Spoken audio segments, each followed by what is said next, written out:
Season 5. Sonic PH versus BREN Esports here, ladies and gents. No more Ling, no more Selena, and Popol and Koopa. I'm not surprised at all by these drafts, so both of these teams are having a bit of a gentleman's agreement. ONIC PH here just being safe, not giving out that Ling.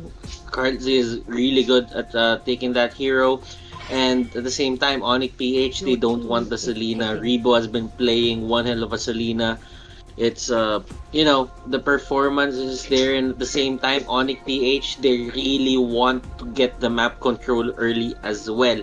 They do not want to give that up, because the thing about BREN Esports is they ban out the Popol and Koopa, and BREN Esports, having that in mind, they just really want to fight this map control setup, but right now nobody can get it easily because Selena was banned as well. That's true. I feel like Popol and Koopa, aside from BREN Esports, ONIC PH is one of the teams that have successfully activated Popol and Koopa, especially Oh My Venus using it on the support role, which sometimes kind of feels like carry, So, great idea to ban it out right away. Claude going to be out as well. Nomad, do you think, are we going to see some really scary Kimmy plays here from ONIC PH, or are they going to go back to their old identity right away, or are you expecting something new? I'm expecting BREN Esports to just go to their comforts here. A Kimmy or a carry pickup one because of that high loss pick from BREN might be the wisest choice here, which would mean that ONIC PH should start stealing away some of those options that they have. They're no longer pressured to pick up any additional tanks here for ONIC PH, so they can pick up a Grok potentially or a Kufra that can really be influential if ever Kimmy or carry does get picked up.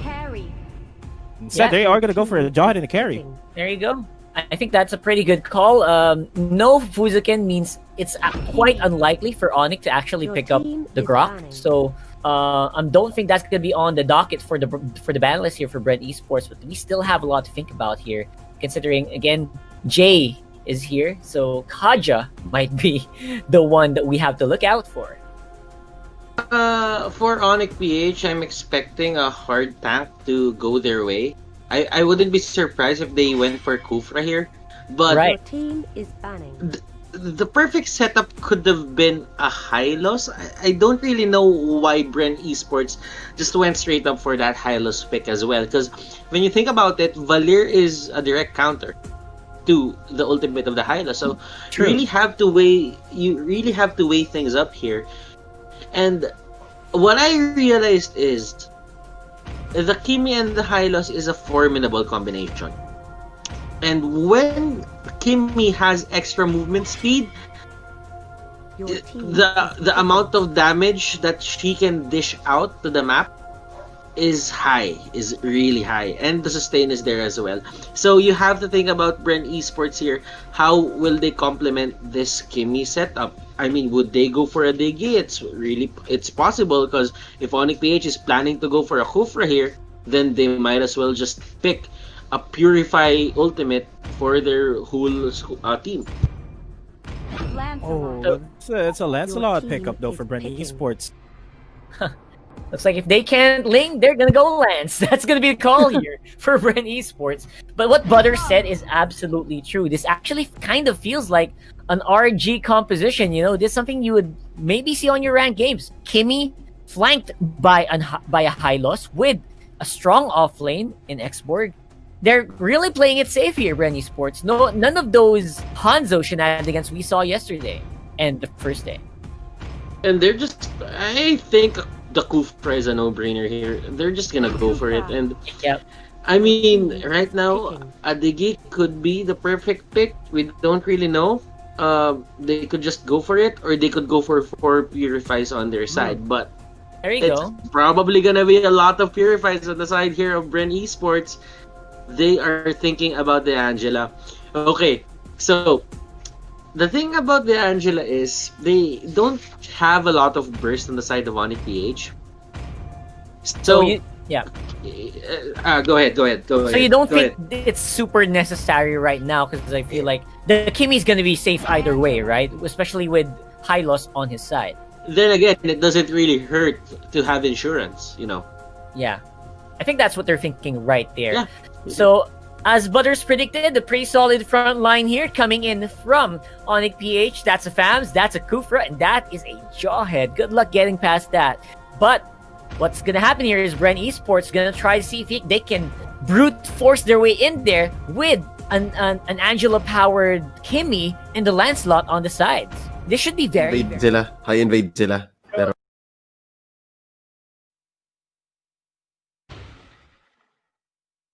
and we are go, ladies and gentlemen. Welcome to game one in this best of three.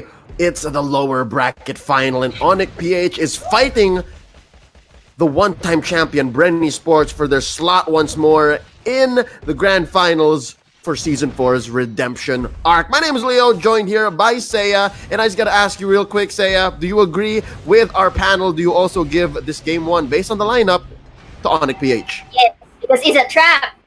Yes, I agree. Definitely that Kufra pick from Jay made it cleared. And you gave Delar his time. So this is a very, very ONIC draft for me. How about you, Leo? I like that. I like that word. Very ONIC. And yeah, as ONIC as their lineup is, I mean, you gave them almost all the heroes that they're asking for, and you're giving them a play style that they're so used to now, especially after how they have shown us that they've grown. They have the stamina now. They have the discipline, especially after that 54-minute bout against SGD Omega in the eliminations game of yesterday's first series. So, you know what? I think we have a unanimous decision from across the board here in the English broadcast of the MPL.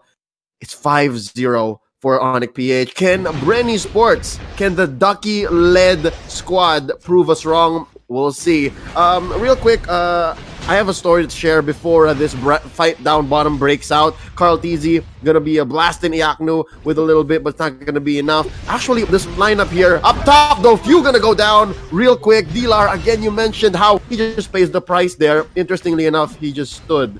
Okay. Yeah, do share the story first, though. That was surprising. Yeah, do share the story. All right, leading up to the playoffs, there was some downtime after the regular season, and nice jump by Jay, knocking Coco out. Ducky was actually the one who showed us the magic of the Hylos and Kimmy lineup. And right here, we expected them to invade, but instead, they went to save their own purple buff, right? So this is very BREN as well. A lot of people will discount what this lineup brings, especially with this interesting Carl TZ funnel pick on the Lancelot. But real quick, look at the jungle now. They're gonna make Venus pay. Drop in the carpet underneath Jay. Down goes the queen. Carl TZ gets the kill. Lancelot just styling on us, evening the odds. 2-2. Will Iyaku be next? Nice ejector on 2-1, and down goes Carl TZ, and they're trading left and right. Iyaku gonna be traded for down there as well. Jay just barely keeping himself in this underneath the turret. Wow, this is explosive, Seiya. 6 kills already across the board, 3 minutes in. This is just both teams just going at it. And of course, they are really in a very good position to go for that turtle take, but it will be in the hands of Wise right there on the side of ONIC PH. But they will be having a pickoff for themselves. So this is what we panelists and casters have been saying, that if you give so much to ONIC PH, this could really go for a potential snowball. And like you mentioned earlier, for the early phases of the game, we kind of expected an early game invade, but I think there are some precautionary measures that BREN had to consider, hence the reason why they kind of went for the usual laning route. This is also a revolutionary take on what we know as the funnel meta, right? The 1-3-1. It looks like now they've slowly reverted back into where the mid pushes hard with Rebo on the Kimmy. But real quick, there's a fight gonna blow up down bottom. It's a death bush for Lasty. Jay gonna be traded for. Angela gonna be coming in. Carl TZ supported by Rebo, and they're gonna disengage. Just a 1-for-1, tank for tank. Jay for Lasty. Yes, but I think in terms of the positioning there for the side of Bren, I think Kylos or Lasty was just wanting to go to the brushes to provide vision, but instead finds himself in a position wherein there are ONIC PH players in the vicinity. So now looking into the conditions, so far momentum wise, it's still in the hands of ONIC. Sure, BREN Esports are getting skirmishes fights and pickups here and there, but it's still really not it's just good to compensate or to be in par to say the least into what ONIC PH's advantages are. And speaking of advantages, look at that beautiful knockup there, and Export will be using his fire pressure. The Glorious Panther will be also aided for his escape, but unfortunately the Kofra will have this takedown. No, the good doctor gets knocked out there. Bad news for Jay, he had to spend his flicker, but I think it was worth it, especially if you're going to be taking down a Kimmy. And because of that, they're leaving Iaknu free to roam and just farm up, push down bottom. Wow, but look at that. Smoke and mirrors now as the carry Wise takes down the turtle, and it looks like Coco's next in the hit list. Got that orange buff, gonna be able to kill him. Down he goes. Wise scores another, and that's 3 now for the bounty hunter wielding carry. Oh my god, 4,000 about ahead in gold. And you know what? We talked about it yesterday. In the funnel meta, gold leads across the board. Like looking at the at least the mass that both teams have collected, it's not as evident, especially in the funnel meta, because it's not about what the money is, it's how you put it. But now few gonna be jumped on, gonna be able to run away, but no, Iaknu says you're done for, son. And now they're going to convert into this turret, but not if Ribo has anything to say about it. Just a sliver of health on that turret, and they're gonna have to wait. But down mid, here we go. Carl Tizzy gonna use a Phantom Execution, missed out on a half health carry. Why's gonna have to back out. Here's Dilar and Jay gonna finish off the Lancelot, and Coco once more gonna be next on the docket, but he's gonna have to be able to survive. Keep yourself safe, son, as Iaknu pushes down bottom. Hardest working man in this game so far, as he just focuses on his lane, making sure that pressure is coming in to BREN Esports side of the map. Yep, and did you see the beautiful sidestepping of the carry back there with against the ult of Lancelot? Because if ever so that it was a hit, that could have been a pickoff for the Lancelot or Carl Tizzy. But that was, really good reflexes coming from Wise. And we are now seeing some mispositionings here and there for the side of BREN Esports, which is making them, placing themselves rather in a rather pinchy area. And speaking of pinchy area, look at that knock up for that Cooper right there, and Thomas will be having that clean up. This is not yet over. Wise really confident in trying to engage right there, but you know what? Safety measures first, and they will be, just hovering themselves up to really push the minions here on the top side, really applying pressure with the pushes. Man, Jay here, the one-time champion from Season 3 under Archangel, just really showing us exactly why he is one of the best tanks and supports in the league today. He's been going ham, just going roughshod on BREN Esports so far with a 3-1-4 Kufra, and now the ball going to be able to pin down someone.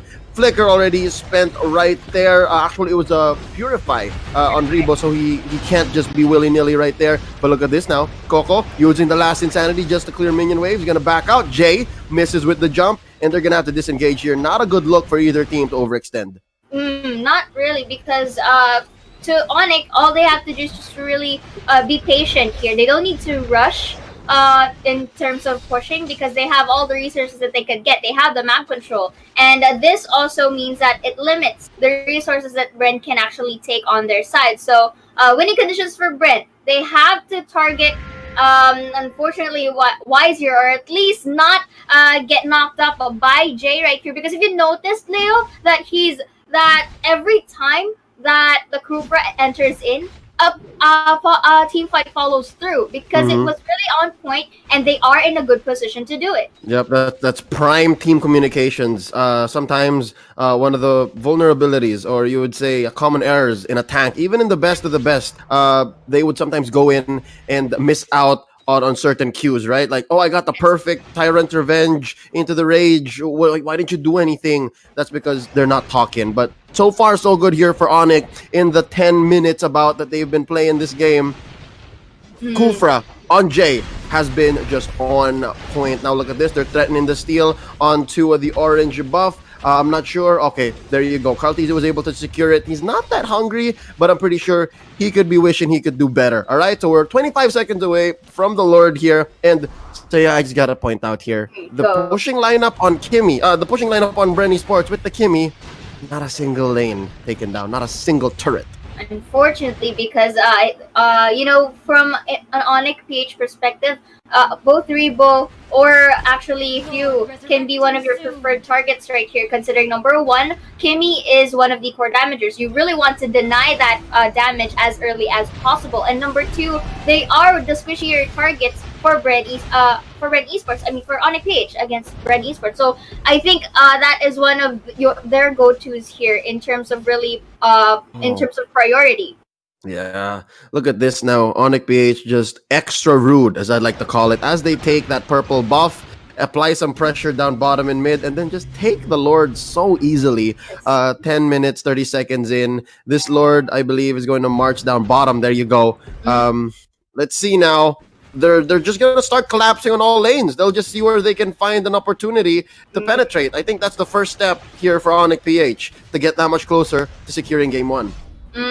And the amount of space given to Wise is pretty evident right now. So all he needs to do really for this game to be secured inside of ONIC PH is to just place himself in an angle or in a position wherein he is not the one to become the target. And hence for BREN eSports, okay, the Lord is coming through their turf. So the best thing that they have to do about it is to really, defeat or destroy the Lord here. But again, looking here, looks like there will be a pickoff coming through. We are now seeing the depletion of health coming from Carltese and forces him to back away. Oh, sorry, that was Coco. But then they transition easily by destroying the bottom onto the mid and then go to the top. Not really, forcing themselves so quickly to get into that team fight. Okay, oh my Venus is forcing the flicker, but the carry will go for that cleanup. And this is just getting more beautiful as the Towns will be down the Angela. And I think, Leo, this is it. The game number one might be going to BREN eSports, and look at that beautiful domino effect for